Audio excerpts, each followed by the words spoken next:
अस्सलाम वालेकुम। नेक्स्ट है इक्वालिटी ऑफ मैट्रिक्स। अब मैट्रिक्स इक्वल कब होते हैं? Two matrix are said to be equal if they have the same order. First तो उसका फर्स्ट कंडीशन ये है कि उनके ऑर्डर सेम हो। पहले जो भी मैट्रिक्स दी हुई होगी हम देखेंगे क्या उसका ऑर्डर सेम है। अब यहाँ पे दो मैट्रिक्स दिए हुए हैं। फर्स्ट हम देख लेते हैं कि इनका ऑर्डर सेम है।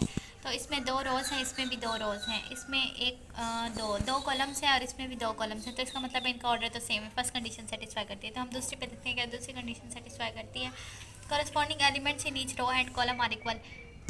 ये इसके कॉरस्पॉन्डेंस है, इनको हम कहते हैं कॉरस्पॉन्डिंग एलिमेंट्स। इसके 2 के कॉरस्पॉन्डिंग 4 है, 4 के कॉरस्पॉन्डिंग ये है और 9 के कॉरस्पॉन्डिंग ये है।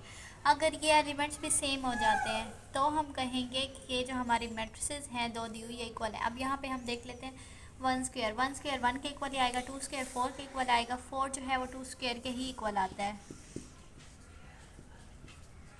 9 भी 3 स्क्वायर के इक्वल आता है। तो हमारी सेकंड कंडीशन भी सेटिस्फाई हो गई। इसका मतलब है ये दो जो मैट्रिक्स हमें दी हुई हैं ये हमारे पास इक्वल मैट्रिक्स हैं।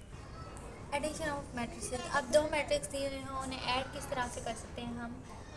इन्हें ऐड हम तब कर सकते हैं अगर वो सेम ऑर्डर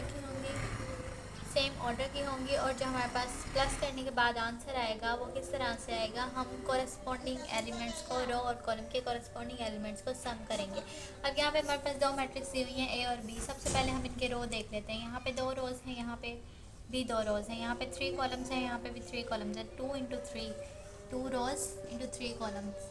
तो ऑर्डर इनका क्या हो गया? 2 इंटू 3। तो ऑर्डर सेम हो गया। इसका मतलब है हम इन्हें सम कर सकते हैं। हम सम कर लेते हैं ए प्लस बी को। कॉरस्पॉन्डिंग एलिमेंट्स को हम सम करेंगे तो 3 को 1 के साथ, 1 को 2 के साथ, 0 को -5 के साथ, 0 को 6 के साथ, 4 को 0 के साथ, 6 को 7 के साथ। तो हमारा जो रिजल्टिंग आंसर होगा ये हमारा होगा सम ऑफ ए और बी।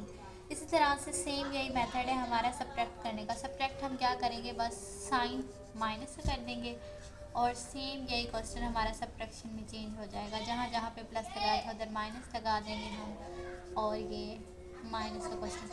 सब्ट्रैक्शन करने के लिए भी हमारे पास जो कंडीशन है वो यही है कि इनके ऑर्डर जो है वो सेम होने चाहिए। यहाँ पे 3 में से 2 गए, 3 में से 1 गए 2, 2 में से 1 गए 1 क्योंकि बैठक के साथ माइनस है तो -1 और ये माइनस माइनस प्लस हो जाएगा। 6 में से 7 गए -1 क्योंकि बैठक के साथ माइनस है, यहाँ पे 4 ही रहेगा और ये -6 हो जाएगा।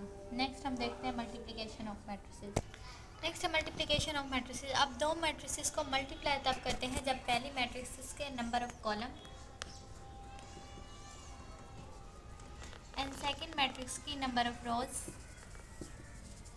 का ऑर्डर सेम हो, एक जैसा हो। फॉर एग्जांपल अब यहाँ पे ए जो है इसका ऑर्डर है m क्रॉस b और b जो है b का ऑर्डर है p क्रॉस n जो है यहाँ पे। अब p इसका नंबर ऑफ रोज है और यहाँ पे p इसका कॉलम है। तो इन दोनों का ऑर्डर सेम है। इसका मतलब है हम a और b को मल्टीप्लाई कर सकते हैं।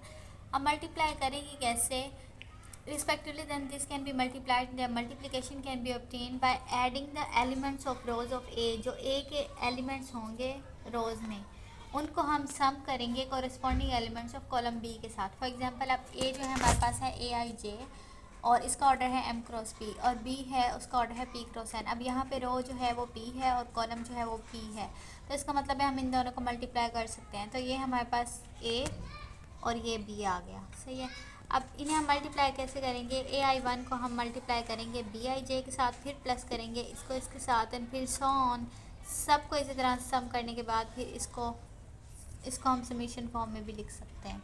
अब ए और बी दो मैट्रिसेस दी गई हैं। अब सबसे पहले हम इनके ऑर्डर चेक कर लेते हैं। अब बी में 2 कॉलम्स हैं और ए में 2 कॉलम्स हैं और बी में 2 रोज हैं। तो इसका मतलब है हम इसका प्रोडक्ट कर सकते हैं, हम इन्हें मल्टीप्लाई कर सकते हैं। अब मल्टीप्लाई किया हमने 1 2 0 -1 ए पहले लिख लिया और बी सॉन, सही है। ए भी लिखा होता तो हमने भी लिख लिया।